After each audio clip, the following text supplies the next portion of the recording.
ரசூலுல்லாஹி ஸல்லல்லாஹு அலைஹி வஸல்லம் மரணமாகி விட்டார்கள் செய்தியை கேட்டதற்கு பிறகு சஹாபாக்கள் எல்லாம் முடிவெடுக்கிறார்கள். என்ன முடிவு? அடுத்த ஹலீஃபா யார்? அபூபக்கர் உற்சாகப்படுத்துகிறார். கலங்காதீர்கள், எல்லோரும் மரணமடையத்தான் போகிறோம். சுப்ஹானல்லாஹி ரப்பில் ஆலமீன். அபூபக்கர் உற்சாகப்படுத்துகிறார், தோழர்களே கலங்காதீர்கள், ஹலீஃபாவை முடிவெடுப்போம். ஏன் இன்றும் சில மக்கள், சில முட்டாள்கள் பேசுகிறார்கள், அல்லாஹ் அவர்களுக்கு நேர்வழி காட்டட்டும், அல்லாஹ் அவர்களுக்கு கருணை காட்டட்டும், அல்லாஹ் அவர்களை நேர்வழிகளை செலுத்தட்டும், சஹாபாக்களின் கண்ணியத்தை அவர்கள் உள்ளத்தில் அல்லாஹ் கொடுக்கட்டும். என்ன சொல்கிறார்கள்? ரசூலுல்லாஹ்வுடைய ஜனாஸாவை வச்சுக்கிட்டே ஆட்சிக்கு சண்டை போடுகிறார் அல்லாஹ்வுடைய தூதருடைய சஹாபாக்கள்லாம். எப்படி ஜனாஸாவை வச்சுக்கிட்டே சண்டை போடுகிறார் சஹாபாக்கள்லாம் சொல்லி எல்லாம் முஸ்லிம்களா இருப்பார்களா? ஏன் எதிரி படைகள் எல்லாம் காத்துக் கொண்டிருக்கிறது. முஹம்மது ஸல்லல்லாஹு அலைஹி வஸல்லம் மரணமாகி விட்டார்கள் என்ற செய்தியை கேட்டாலே கொதறி விடுவார்கள் மதீனாவையும் மக்காவையும். அடுத்து ஒரு கலீஃபாவை நியமித்தால் தான் இது நிறுத்தப்படும். ஸல்லல்லாஹு அலைஹி வஸல்லம் உடைய ஜனாஸா வைத்துக் கொண்டு சஹாபாக்கள் கலீஃபாவை நியமிக்கிறார்கள். மதீனாவில் ஏற்கனவே ஸஅத் ரலியல்லாஹு அன்ஹு அவர்கள் கலீஃபாவாக வருவதற்காக முன்னால் வருகிறார்கள். அபூபக்கர் சொல்கிறார்கள், குறைஷிகள் அல்லாமல் வேறு யாரும் கலீஃபாவாக மாறக்கூடாது, குறைஷிகள் அல்லாதவரிடத்திலே கூடாது, உமர் இடத்திலே ஆட்சியை கொடுப்போம், உமர் ரசூலுல்லாஹ்விற்கு பிறகு நியமிக்கட்டும் என்று சொல்லும் பொழுது உமர் வருகிறார். அந்த அபூபக்கரை நீ இருக்கும் பொழுது நானா என்று உமர் அவர்கள் அபூபக்கருடைய கையை பிடித்து பைஅத் செய்கிறார்கள். எல்லா சஹாபாக்களும் பைஅத் செய்கிறார்கள். அபூபக்கர் ரலியல்லாஹு அன்ஹு கலீஃபாவாக மாறுகிறார்கள். அதற்கு பிறகு அதில் ரலியல்லாஹு அன்ஹு சில தோழர்களும் ரசூலுல்லாஹி ஸல்லல்லாஹு அலைஹி வஸல்லம் உடைய அந்த ஜனாஸாவை குளிப்பாட்டி விட்டு இறக்கப்பட்ட இடத்திலேயே அடக்கம் செய்கிறார்கள். நபிமார்களை அடக்குவது அப்படித்தான். சுப்ஹானல்லாஹி ரப்பில் ஆலமீன். ரசூலுல்லாஹி ஸல்லல்லாஹு அலைஹி வஸல்லம் உடைய மரணத்திற்கு பிறகு ஒட்டுமொத்த சஹாபாக்களுடைய வாழ்க்கையும் மாறுகிறது. லா இலாஹா இல்லல்லாஹ். இப்படி இருக்கும் அந்த தோழர்களுக்கு யோசித்து பாருங்கள் கண்ணியத்துக்குரியவர்களே.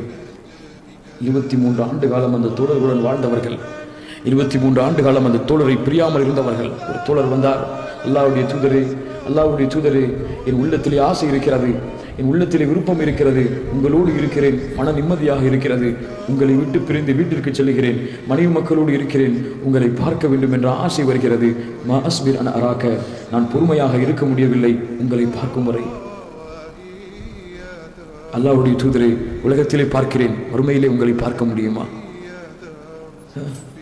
ஒரு பணிவடையாளர் இருந்தார்.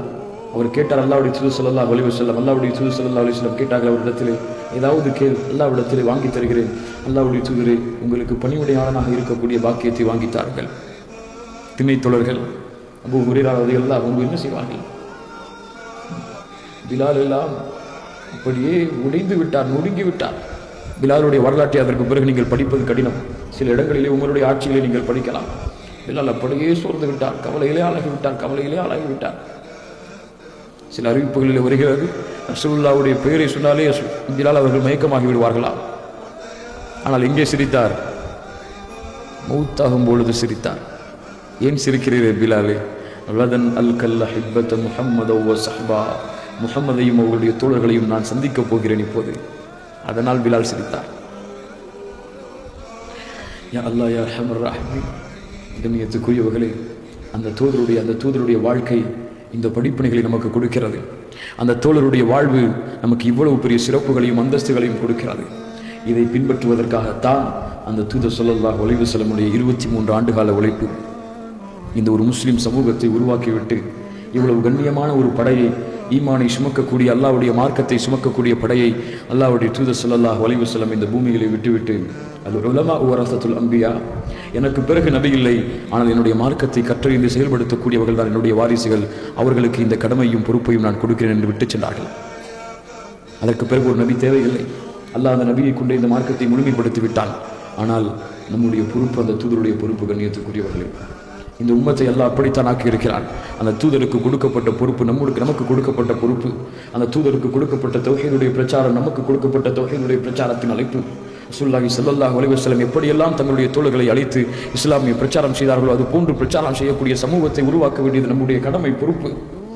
இதையெல்லாம் மறந்தவர்களாக, அந்த தூதருடைய வழிமுறையை புறக்கணித்தவர்களாக, அந்த தூதரை நினைவுபடுத்தாதவர்களாக, அந்த தூதரை மறந்தவர்களாக, அந்த தூதருடைய அன்பை உள்ளத்திலே சுமக்காதவர்களாக, அந்த தூதருடைய முஹப்பத்தையும் அன்பையும் அருளையும் உள்ளத்திலே ஏற்காதவர்களாக வல்லவாட வாழ்ந்து கொண்டிருக்கிறோம். நாளை மறுமையில் அந்த தூதருக்கு என்ன பதில் சொல்ல போகிறோம்? அந்த தூதர் விட்டு சென்ற இந்த மார்க்கத்தை எந்த நிலைமைகளில் சுமந்து கொண்டிருக்கிறோம்? சிந்தித்து பாருங்கள் கண்ணியத்துக்குரியவர்களே, யோசித்து பாருங்கள்.